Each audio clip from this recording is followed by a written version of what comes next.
Mesdames et messieurs, amis téléspectateurs, bonsoir et bienvenue à votre tranche Pourquoi vous?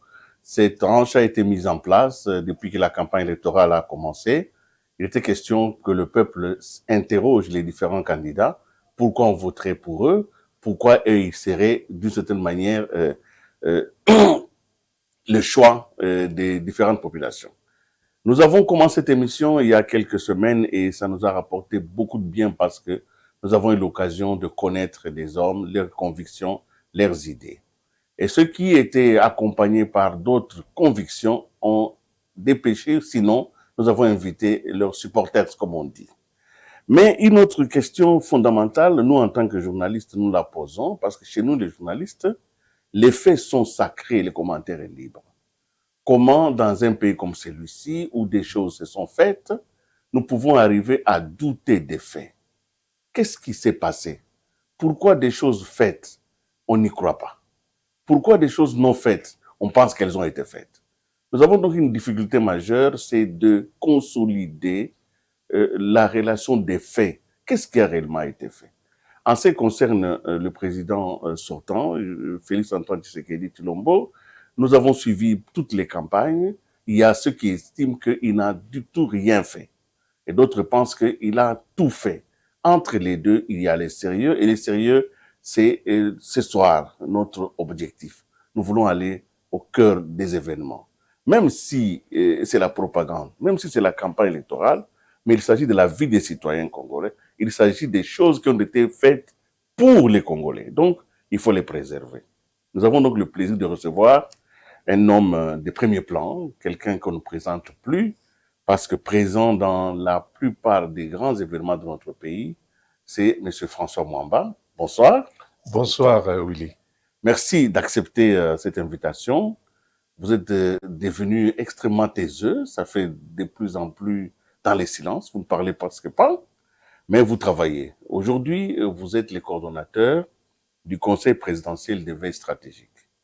C'est une structure quand même aux consonances assez savantes, les gens ne sachant pas exactement de quoi il s'agit, mais vous avez accepté notre invitation parce que notre préoccupation majeure est celle-ci.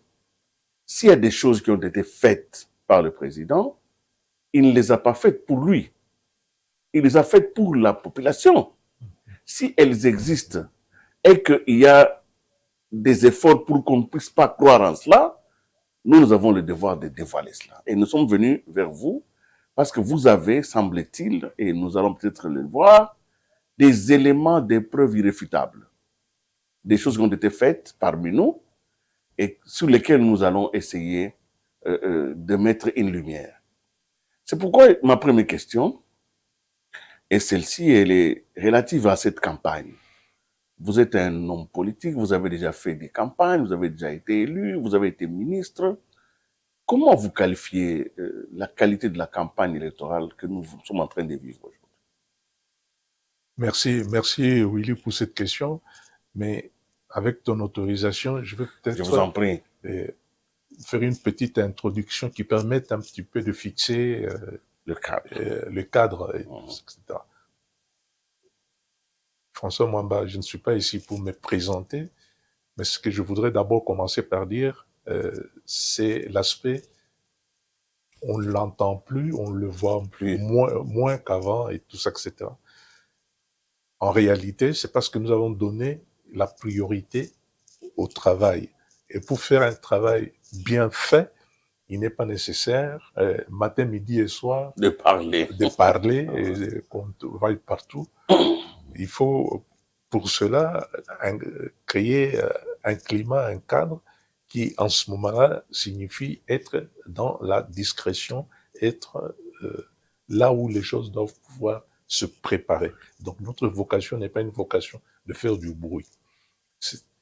Mais le travail, quand il est fini, il a vocation, effectivement, à être diffusé au sens à être partagé de manière à ce que nul n'en ignore la teneur.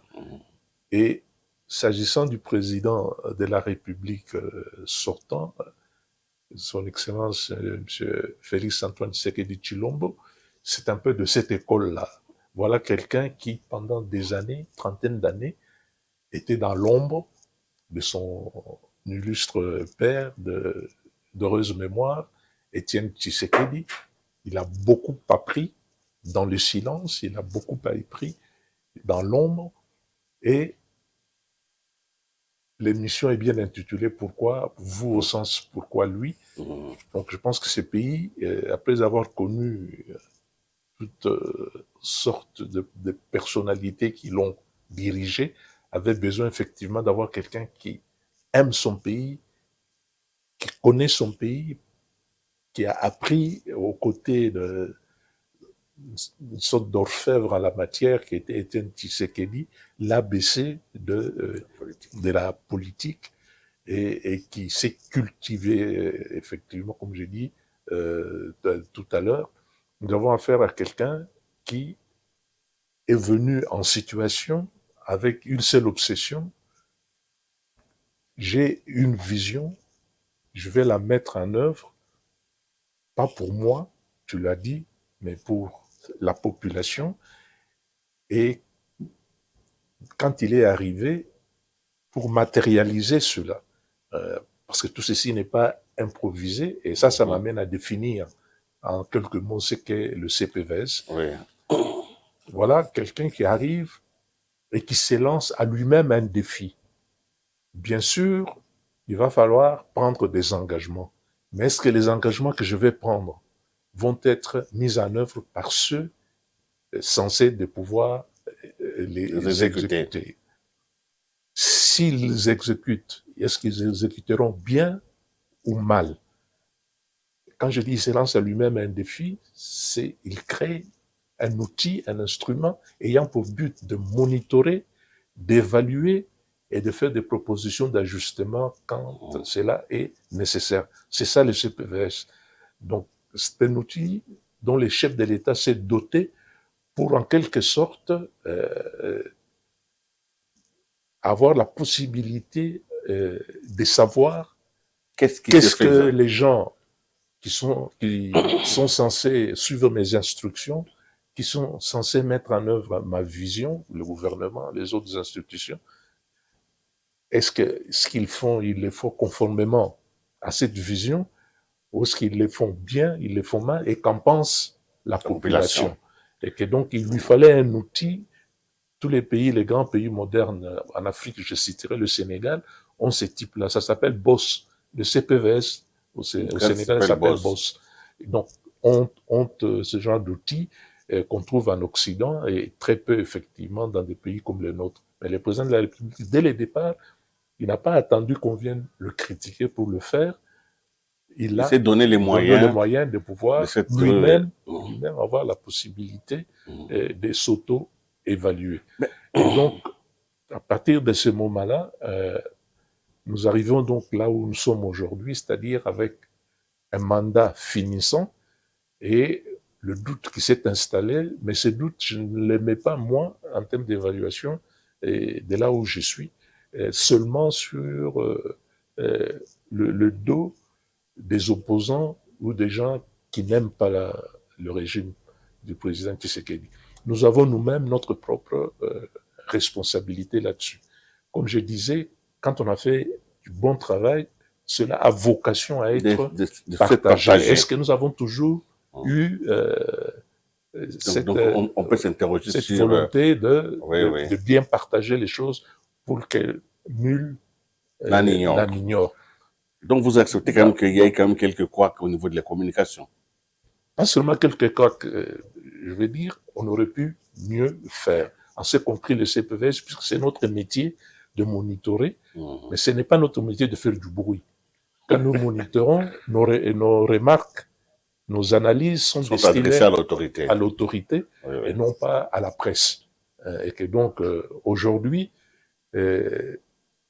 ayant pris la mesure, effectivement, de ce que, là où on aurait pu faire mieux, nous avons mis en place un instrument aujourd'hui qui permet effectivement, d'une manière irréfutable, de démontrer à chacun, à commencer par le citoyen lambda, chacun a la possibilité, avec l'outil que nous venons de mettre en place, ce dashboard, comme disent les anglophones. C'est une plateforme. Le lien va être donné on s'est compris ici pendant cette émission. Et donc, chaque citoyen a la possibilité maintenant, j'allais presque dire par lui-même, au-delà de ce que les opposants disent, chacun est dans son rôle, au-delà de ce que la société civile fait comme évaluation, chacun est dans son rôle, au-delà même de ce que nous, en tant que présidence de la République, nous disons, il y a maintenant la possibilité pour chaque citoyen de pouvoir faire une évaluation dans son propre milieu de vie. C'est-à-dire, il ne s'agit pas pour celui qui est à Kasumbalès dans les Katanga de pouvoir aller faire un jugement sur ce qui s'est fait dans l'Ituri. Celui de l'Ituri pourra évaluer là où il est, qu'est-ce qui est fait chez moi ici. Quand on est dans le centre du pays, qu'est-ce qui est fait dans le centre du pays. Et donc, aujourd'hui, nous avons, j'allais presque dire, deux catégories. C'est ça la question qui te pose. Oui. Deux catégories de compétiteurs. Il y en a un qui est le président sortant, qui lui met sur la table et dit, vous m'avez élu, vous m'avez donné cette charge durant 5 ans, voilà ce que je fais pour vous. Maintenant, avec cet outil, il a la possibilité de dire et de montrer aux électeurs, voilà ce que j'ai fait de ce que vous m'avez confié comme mission. L'autre catégorie, c'est des gens qui, eux, malheureusement, ne peuvent qu'être dans les discours, au sens de promesses. Nous allons, évidemment, tout à fait de promesses irréalistes. Nous allons, notre plat des résistances, c'est de la découverte de cet instrument. Oui. Nous allons voir tout à l'heure qu'est-ce que cet instrument, qu'est-ce qui est mis à disposition du public. Mais avant qu'on y arrive, j'ai encore 2 petites questions de curiosité. Oui. Vous avez été nommé par les régimes passés au mécanisme national de suivi de l'accord cadre d'Addis Abeba. Et vous avez quitté, on ne va pas rentrer dans l'histoire, vous avez quitté et vous êtes directement rapproché de Félix Antoine Tshisekedi, qui était à l'époque, je crois qu'il n'était même pas encore président du Rassemblement.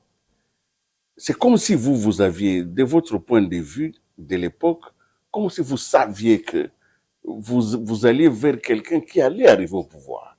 Cette intuition politique, c'est dû à quoi? On sait que vous êtes quand même stratège, mais à ce point, ça devenait presque de la divination. Comment vous saviez-vous que l'homme délimité là allait devenir président de la République? Moi, à votre place, j'aurais posé la question dans l'autre sens. Dans notre sens, d'une autre manière. Oui. François Mwamba, avec l'expérience qu'il a et son parcours, quelle idée se fait-il ou se faisait-il en ce moment-là du leadership du pays? Notre pays avait besoin de quoi? Ce que j'avais décelé de cet instant-là que vous évoquez, oui. Dans le chef de l'actuel président de la République, oui. C'est ce potentiel qui correspondait au portrait robot de ce dont le pays avait besoin. Et donc, point n'était besoin de pouvoir avoir la certitude qu'il allait y arriver, mais je pense que quand on est un combattant, quand on aime son pays, quand on s'engage. On s'engage au sens de on lutte, on pousse. Donc, j'ai fait partie, en ce moment-là, effectivement, nous étions une minorité, c'est vrai. Personne en train de vous y croire.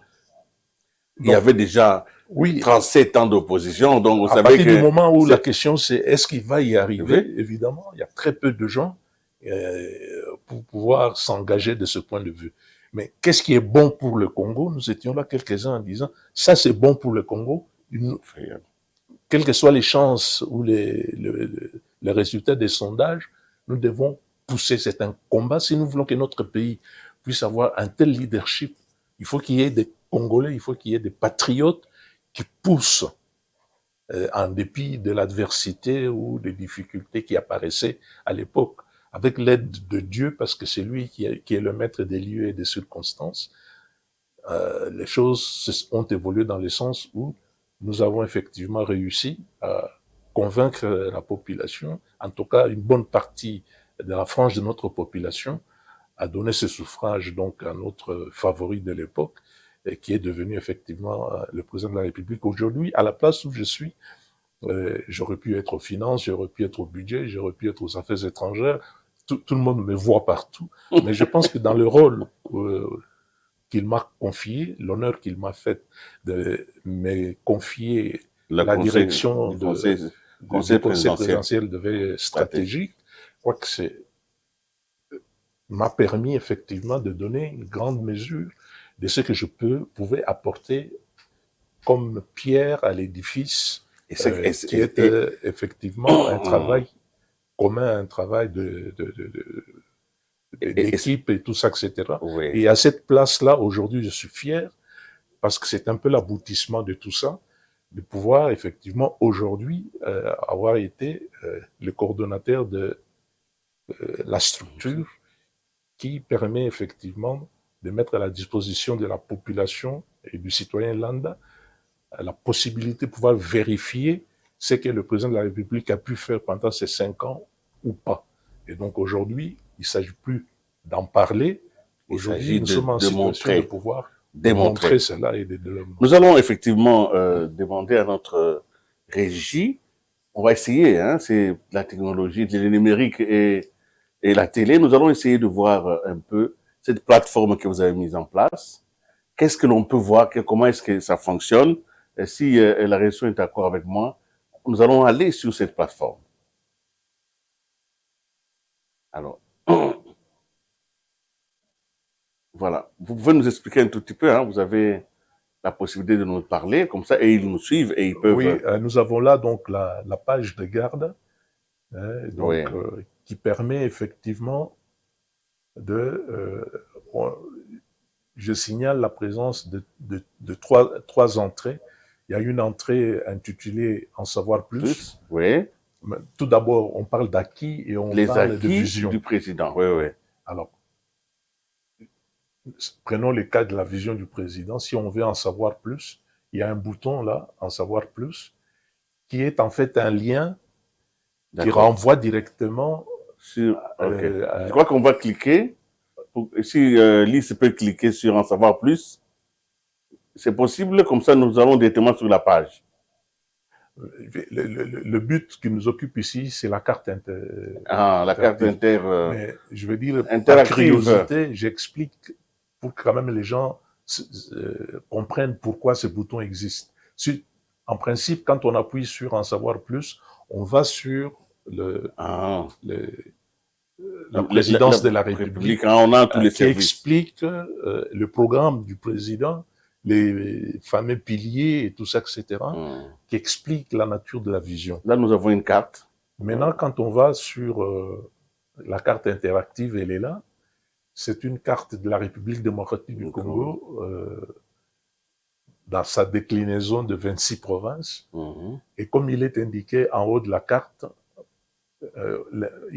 on invite celui qui consulte à pouvoir cliquer n'importe où sur cette carte.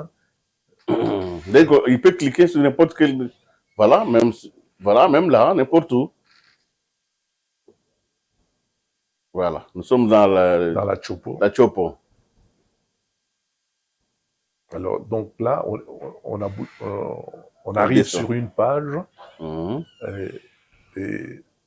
qui permet de pouvoir consulter par filtre. Là, nous sommes dans tous les secteurs. En chiffre, d'ailleurs, je vois que nous avons d'abord un chiffre, il y a eu 46 écoles primaires, 7 bâtiments administratifs, 37 centres de santé. Donc, ce qu'il faut dire, effectivement, c'est que pour un certain nombre de provinces, les réalisations, les acquis, pour un bon nombre d'entre eux, sont en cours de réalisation. Et donc, le résumé qui est à gauche permet de savoir qu'est-ce qui est prévu, qu'est-ce qui est en train de se faire, à défaut, effectivement, de pouvoir, parce que les photos que nous diffusons, ce sont des ouvrages achevés. Mais d'ici quelques semaines, d'ici quelques mois, cet outil étant évolutif, il sera possible de voir les autres réalisations qui, pour l'instant, sont en cours de réalisation. Et donc, c'est ce qui est indiqué là en termes d'école, en termes de centres de santé et en termes de Donc là, bâtiments nous avons administratifs. la photo à droite, c'est après, et la poteur gauche, c'est avant. Voilà. Donc, je ne sais pas s'il y a un Voilà, plus. oui, je Oui, vois. voilà. Alors, quand il y a ici, il y a une invitation aussi au-dessus. Vous pouvez un peu rabaisser un peu le truc, oui. Cliquez sur le plus au coin inférieur droit pour plus d'images. En effet, nos images sont souvent accompagnées d'un petit plus qui permettent effectivement, là, d'avoir la description de l'ouvrage et remonter un peu, et les détails qui concernent l'ouvrage en question. Donc l'école primaire L'école primaire Madoula. Madoula, dans plusieurs de ses déclinaisons. En général, sur cette page-là, quand on va dans le plus, l'ouvrage est présenté, ici c'est pas le cas, mais présenté dans ses différents angles, angles et tout ça, etc. Donc on peut prendre une autre province. Parce que comme le président était au Kasaï, quand même, on en parle beaucoup, qui n'a rien fait au Kasaï. Bon, est-ce que quelque chose a été fait au Kasaï? Oui, oui. Prenons le Kasaï oriental, et c'est le tout petit truc au milieu de la carte. Le tout petit, là, oui. Voilà. C'est seulement ça. Oui. On dirait proportionnellement aux autres provinces. C'est une commune, ça. Oui. Voilà, vous pouvez cliquer dessus. Voilà. Voilà. Qu'est-ce qui a été fait là-bas? Et donc, on a, en ce qui concerne l'eau potable, vous pouvez cliquer sur l'eau potable pour voir de quoi il s'agit. L'ouvrage qui est montré, oui, là. Et ce n'est pas des maquettes, hein? Non, ce n'est pas des maquettes, c'est des photos. Hein, c'est des photos. Hein. Et donc, on a l'explication donc au-dessus. Hein, il y a la fiche construction de trois mini-réseaux d'adduction d'eau dans les territoires de Miabi, de Lupatapata, dans les Kasaï orientales. Et donc là, pour celui qui souhaiterait dire je veux la preuve, je veux montrer la preuve que ce qui est écrit existe, alors donc il y a les photos qui sont là. Et à ce niveau-là, donc les photos défilent d'elles-mêmes. Donc on peut revenir en arrière si on veut. Mais... et donc en ce moment-là, prendre une autre province, par exemple. Une autre province. Là où il y a... Vous pouvez cliquer, oui, sans retourner nécessairement sur la page de garde. Il est possible en haut, on l'a vu tout à l'heure, là où c'est écrit province en haut, vous pouvez cliquer dessus, en haut là. Oui. Après accueil. Donc, après accueil, vous avez province. Vous avez province là. Voilà. Et là, vous avez les 26 provinces, et vous en choisissez une. Bon, je crois que lui, il est de Bandundu, je crois qu'il va choisir sa province, les Kwilu. Voilà, Congo central. Congo central, par exemple. Oui, voilà. Ça, c'est lisse. Donc, hein? voilà les réalisations, les acquis en ce qui concerne le Congo central. Et comme je disais, ça, ce sont les ouvrages achevés. Il y a bien de choses qui sont en cours et qui pourront être postées sur notre plateforme au fur et à mesure de leur livraison, donc en termes du délivré. Et donc, voilà. Tout ça existe, mais tout ça existe dans les provinces. Pendant la campagne ici. Oui. Pourquoi alors certains disent qu'il n'y a rien qui a été fait? Pourquoi? Parce que vous, là, même si, bon, on peut être de mauvaise foi, mais oui. Pourquoi, à votre avis, parce que dérouter la population sur des choses aussi, peut-être que tout n'a pas été fait, c'est possible, mais dire que rien n'a été fait, c'est quand même assez étonnant. Comment vous considérez cela? Moi, ça ne m'étonne pas, parce que l'homme est comme ça, et devant l'adversité, le plus facile quand même, c'est, comme on dit en français, nous qui avons fait Paris, nous disons, c'est de raconter sa vie. Donc, c'est quand même ce qui est de plus facile. Surtout quand vous êtes face à quelqu'un qui a été mis à la tâche et que, à la différence de ses prédécesseurs, a fait des réalisations en faveur de cette même population auquel l'adversité voudrait s'adresser. Aujourd'hui, tant que, comme je disais, ce n'est pas montré, ce n'est pas prouvé, le terrain qui reste est celui de la désinformation, de la manipulation, puisque, faute de preuves, chacun trouve un espace propice à pouvoir raconter sa vie, comme je disais tout à l'heure. Mais lorsque, tout d'un coup, il y a la possibilité pour chacun de pouvoir dire, moi, je vis ici, je suis dans l'Ituri. On peut cliquer sur l'Ituri, d'ailleurs, c'est un très bon exemple. Si nous revenons à la carte, pourquoi ça? Parce que voilà des coins meurtris par la guerre et tout ça, etc. Est-ce qu'on peut retourner sur la carte? Je crois qu'il est important. Bon, prenez l'Ituri. Voilà, vous pouvez faire défiler les images qui sont en bas. Voilà. Ça, c'est des écoles, les centres de santé, et des bâtiments administratifs. D'ailleurs, l'Ituri a été réalisé dans l'Ituri. Oui, oui. Là, en dépit donc de la guerre et de l'insécurité et tout ça, etc. Voilà, on dit que le président avait promis d'aller habiter là-bas pour faire face à la guerre. Je crois que ça, c'est bien mieux de pouvoir donner des écoles, de donner, là, c'est un château d'eau, je crois, c'est un ouvrage qui renseigne de ce qui est fait en matière d'adduction d'eau potable. C'est bien mieux de donner aux gens de l'électricité, l'eau, les écoles et les hôpitaux, que de pouvoir aller s'installer pour commencer à prendre le petit déjeuner avec eux, et tout ça, etc. Je pense que ça, il a fait beaucoup mieux que ce qu'il avait promis qu'il ferait. Et ceci montre aussi la résilience de la population. Mais je voudrais souligner un autre aspect très important qui est sous-jacent aux images que nous voyons. La question concrète, c'est qui sont les gens qui ont construit ça. Ouais, il a fallu de l'argent, l'État a mis l'argent sur la table. Et dans certains ouvrages, ce sont des ouvrages en partenariat avec le privé, il faut le dire. Mais on n'a pas fait des appels d'offres internationaux. Ce sont nos entreprises, nos enfants, et la plupart du temps, de là où ça construit l'ouvrage, dans les entreprises locales, on a trouvé des jeunes gens, souvent d'ailleurs désœuvrés et pas formés, pour en faire des maçons, pour en faire autour des structures type PME, PMI, structures locales.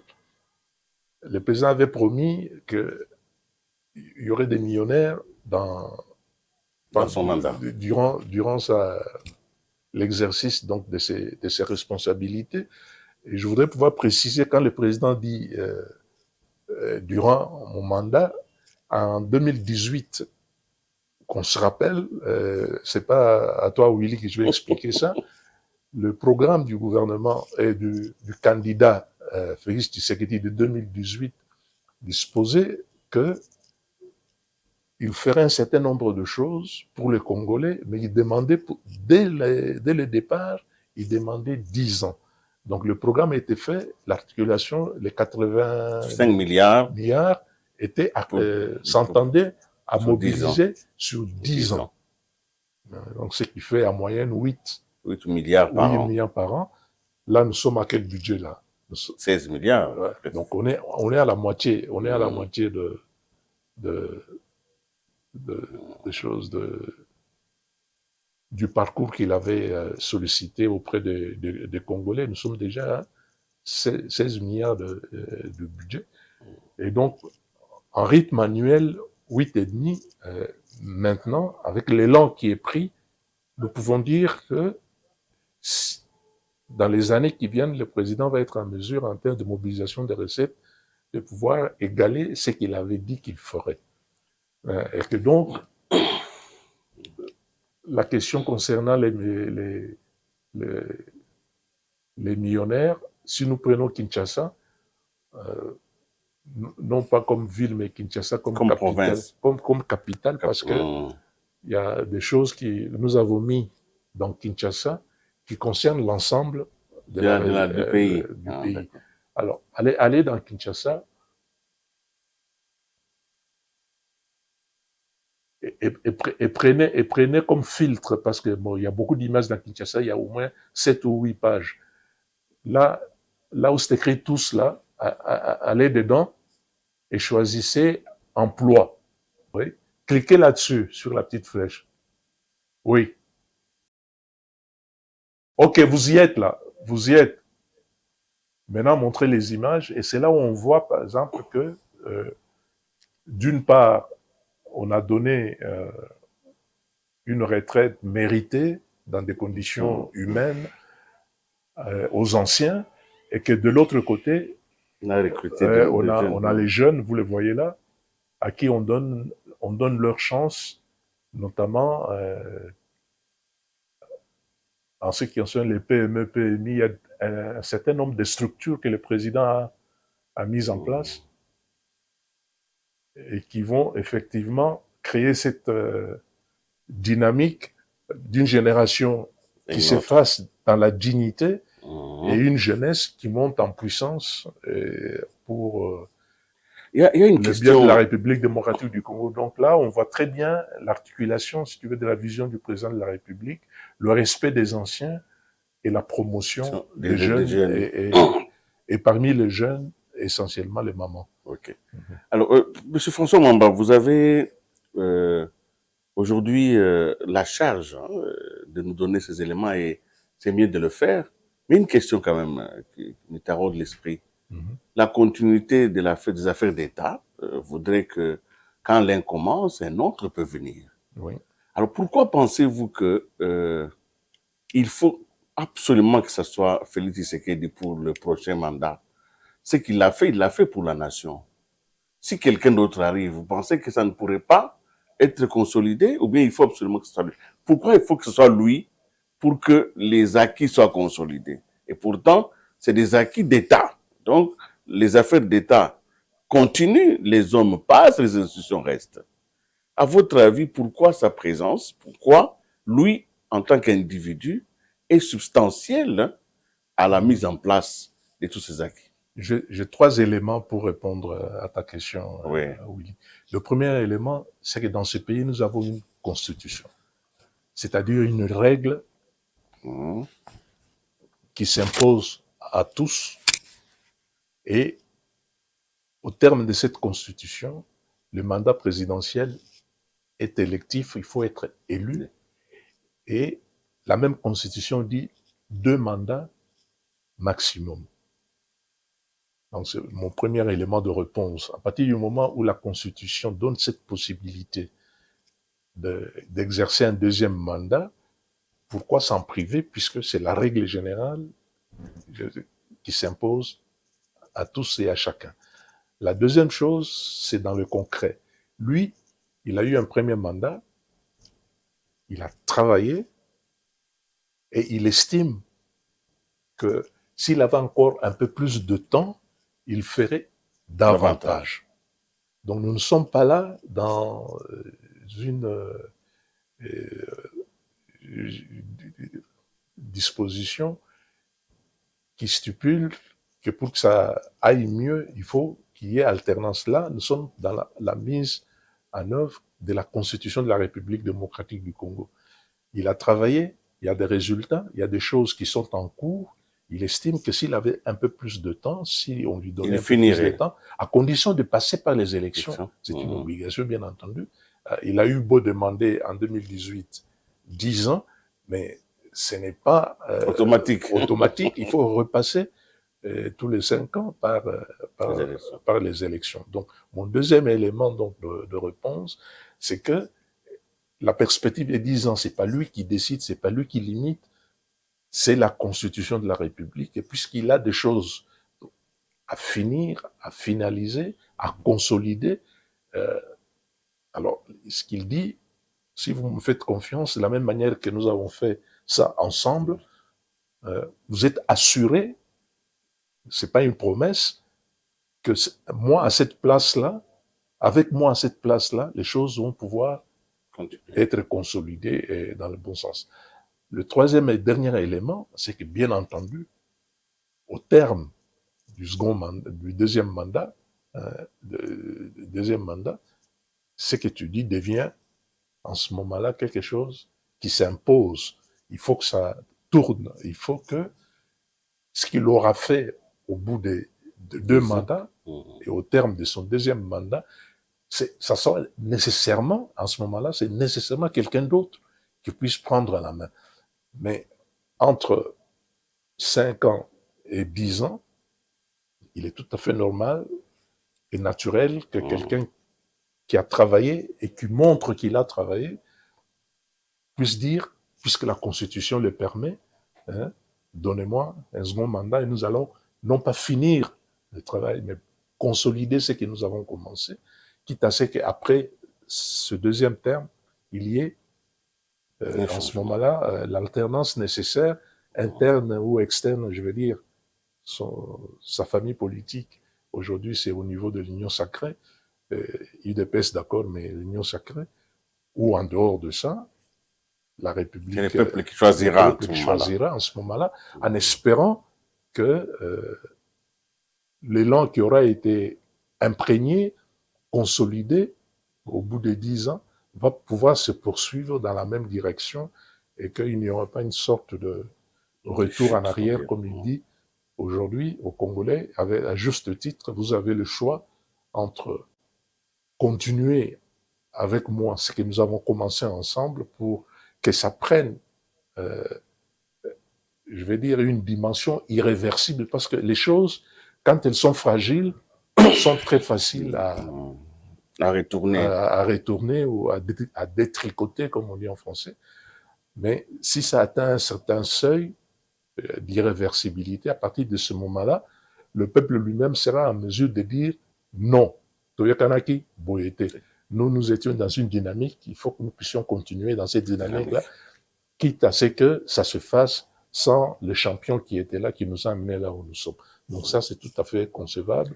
Et le président de la République est tout à fait favorable à l'idée qu'après son deuxième mandat, il va arrêter. Une deuxième question, surtout que je suis avec vous, vous êtes un homme initié à certains arcanes. Oui. Un des grands défis, d'ailleurs vous avez été vous-même au mécanisme, vous savez, que nous ne parvenons pas à articuler sur le plan national une forme de réflexion stratégique pour nous accorder avec le monde. Nous sommes un pays sollicité, un pays au cœur de beaucoup d'enjeux, mais nous avons l'impression que le malaise est persistant entre notre pays et les restes du monde, au point que c'est pas des contacts conflictuels, soit pas des contacts, c'est difficile que le monde et nous prospérions ensemble. Pourquoi nous ne sommes pas encore parvenus à cela? Parce que même avec Félix Antoine Tshisekedi, je sens quand même que lui aussi est mal à l'aise par rapport à cette donne-là internationale. Pourquoi?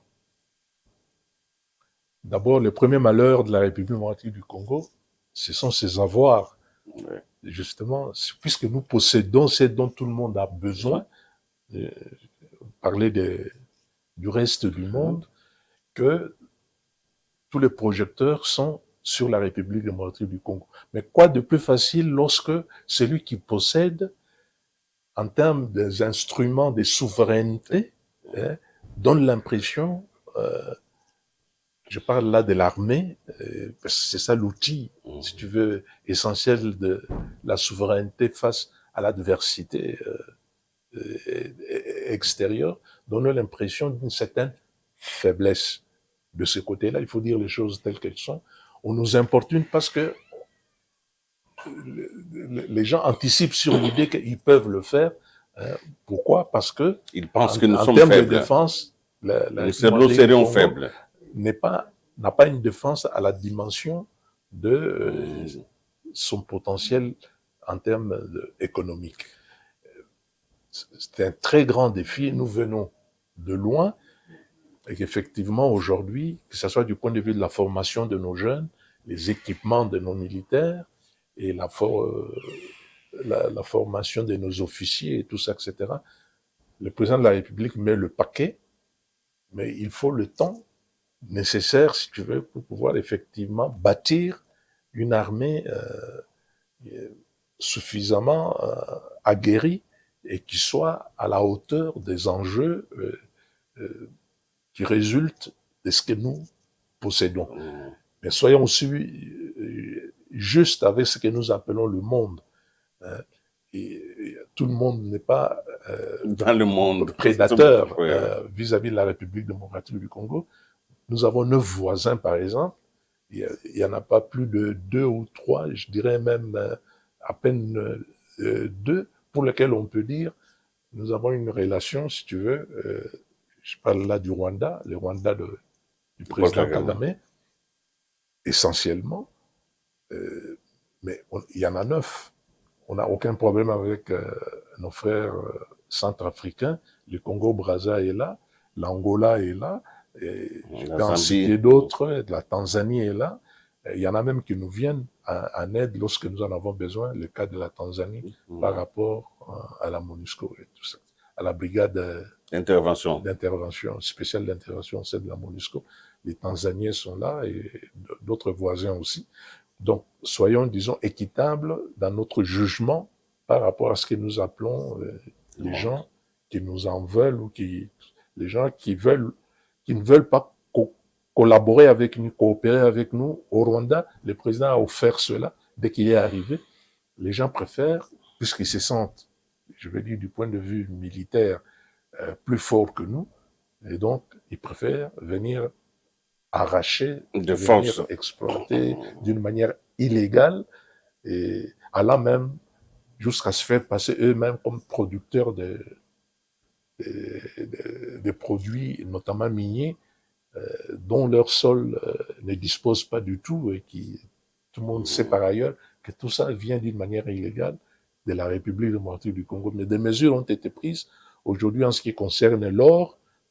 Par exemple, je donne cet exemple-là, il est clair que les choses ne se font plus comme ça se faisait avant, puisque les preneurs à l'international viennent directement. Nous les avons intéressés et appelés à pouvoir traiter avec le vrai producteur et que à partir de ce moment-là, ils n'ont plus besoin de transiter par quelqu'un qui, lui, vient ramasser chez nous d'une manière illégale. Donc, évidemment, vous avez... La solution qu'on a eue avec l'or, on doit pouvoir trouver la même solution en ce qui concerne le coltan. C'est pas encore tout à fait le cas, et tout ça, etc.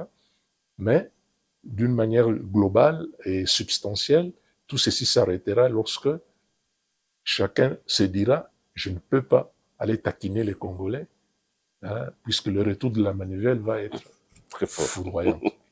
Vous, évidemment, vous avez monitoré beaucoup d'actions, d'activités.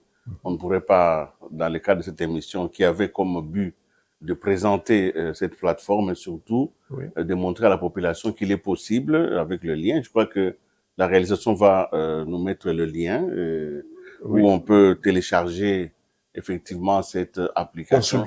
Consulter. On peut consulter directement en allant comme nous l'avons fait ici. Donc, vous avez la possibilité d'aller sur cette page et d'aller dans toutes les provinces. Et nous le faisons d'ailleurs aujourd'hui, le numérique est quand même entré dans nos mœurs. Ceux qui ont des gens qui ne connaissent pas, aidez-le. Les parents, aidez les enfants aidez les parents.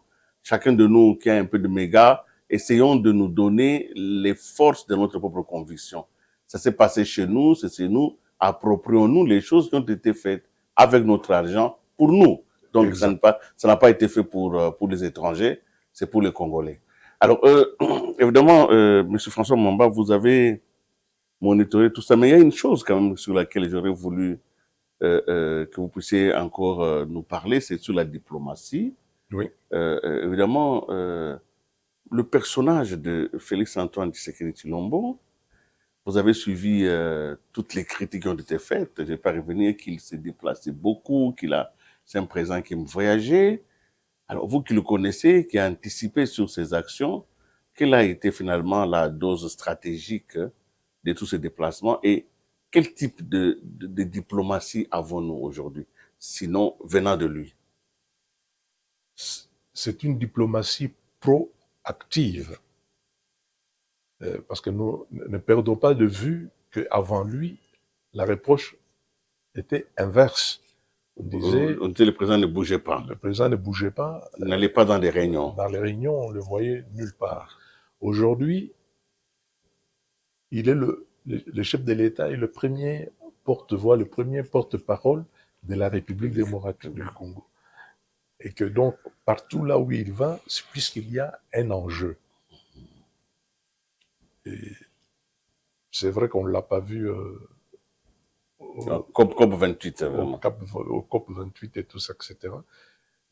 Mais ce n'est pas de sa volonté, c'est puisqu'effectivement, il y a la campagne. La campagne est là et tout ça, etc. Mais d'une manière générale, durant ces 5 années qui viennent de passer, partout là où la République du Congo a besoin d'un avocat, a besoin d'un porte-parole fort, il a payé de sa personne, parce que n'allons pas imaginer que tout ça, c'est un plaisir de prendre les avions tous les jours. Il a une famille, il a ses autres obligations et tout ça, etc. Mais c'est une diplomatie proactive qui a fait de la présence physique de la République démocratique du Congo partout là où les intérêts de la République démocratique du Congo se jouent un élément essentiel de la pratique de la diplomatie dans notre pays.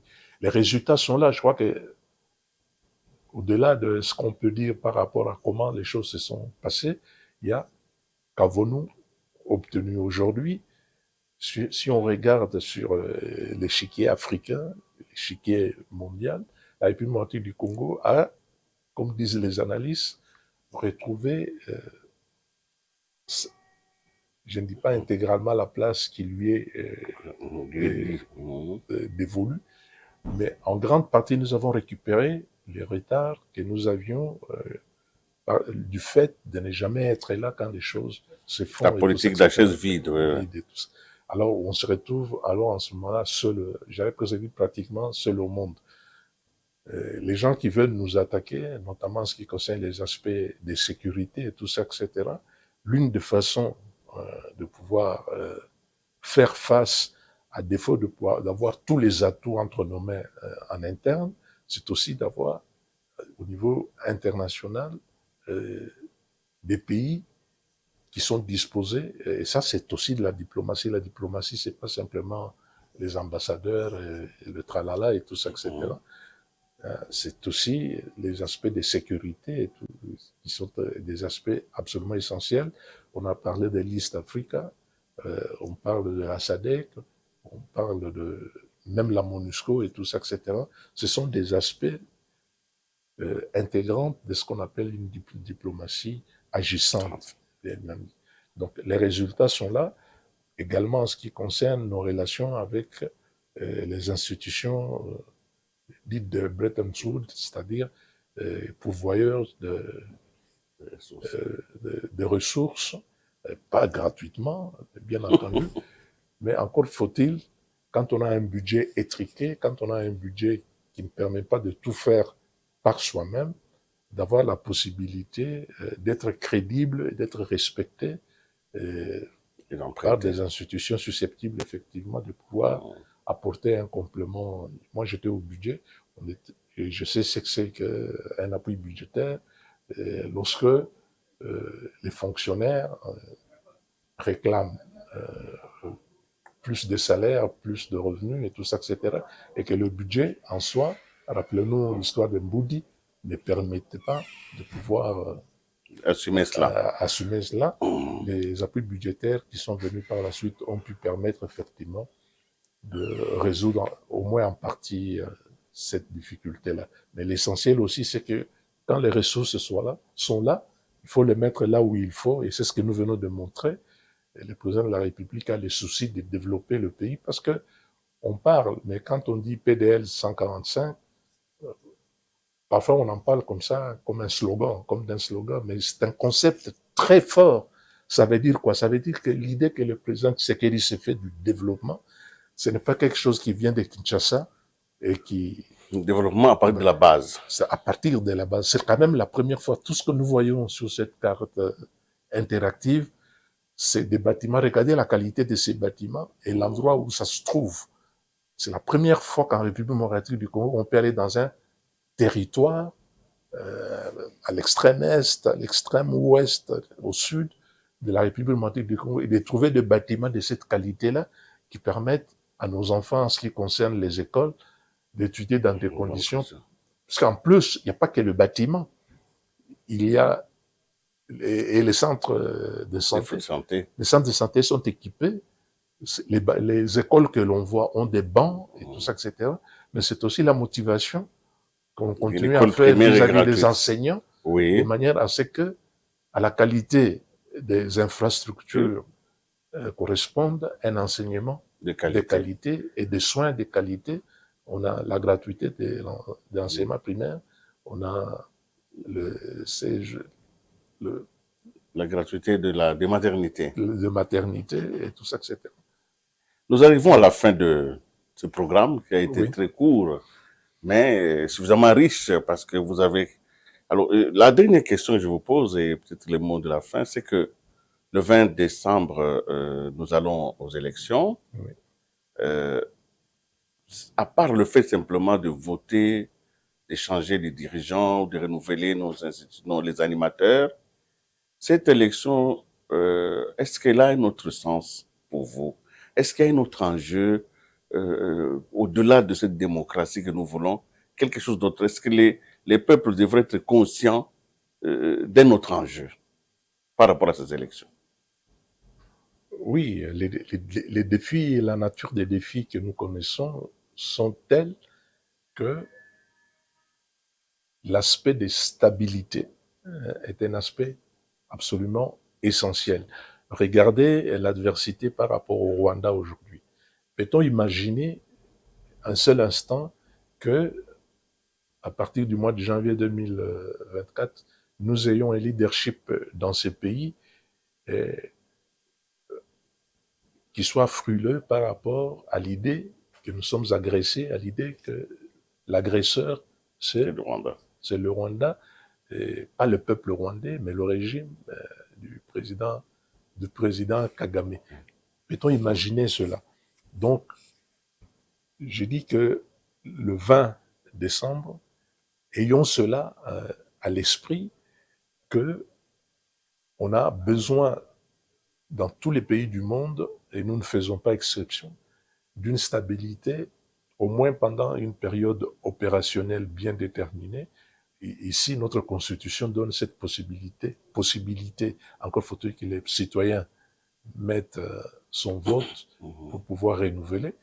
La possibilité que pendant 10 ans, il y ait une continuité en termes de diplomatie, en termes de développement, en termes de tout ce qui fait qu'un pays va de l'avant. Regardez ce que le président a fait en ce qui concerne, par exemple, la gente féminine. C'est quand même la première fois que même dans une institution aussi prestigieuse que le gouvernement de la République, on trouve autant de nos sœurs et de nos mamans en situation de pouvoir. C'est surtout, moi, ce qui m'intéresse, c'est ce que chacun peut apporter, tout ça, etc. La femme a d'une manière différente de l'homme, des choses spécifiques à pouvoir apporter, que ce soit en termes de gouvernance, que ce soit en termes de conscientisation, puisque ce sont elles qui éduquent nos enfants et tout ça, etc. Donc, il est important de mettre la gente féminine en situation, effectivement, de pouvoir contribuer, apporter cette contribution-là. Le président Félix l'a fait. Et la seule chose qu'il demande maintenant, c'est que ne restons pas à un niveau de fragilité tel que le retour en arrière devienne possible ou facile.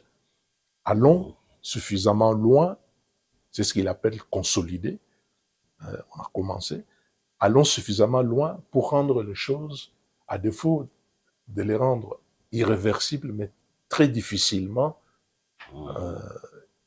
réversibles. Et donc, à partir de ce moment-là, il aura fait sa part, et nous aurons effectivement créé les conditions pour que ce pays puisse poursuivre son chemin vers l'avant et non pas faire de yo-yo. Tantôt on monte, tantôt on descend. Merci beaucoup. L'enjeu est celui-là. Merci beaucoup, M. François Mwamba. Vous êtes les cordons du Conseil présidentiel de veille stratégique. Vous nous avez honoré aujourd'hui dans cette émission. Pourquoi vous? Pourquoi lui? Donc, président Tshisekedi. Vous avez donné les raisons et je crois que le peuple qui nous suit, ça s'est fait sa religion. Mais en ce qui nous concerne en tant que journalistes, nous revenons sur l'instrument qui a été mis à notre disposition, sur les étudiants, sur nous qui ne connaissons pas très bien notre pays, nous n'avons pas fait voyager nos enfants dans nos provinces. Peut-être pourquoi pas commencer par visiter, même de manière virtuelle, ceux qui sont devenus nos provinces. Mesdames et messieurs, donc avec beaucoup de bonheur, je vous dis merci de votre attention et j'espère vous retrouver à une autre occasion. D'ici là, portez-vous bien. Au revoir.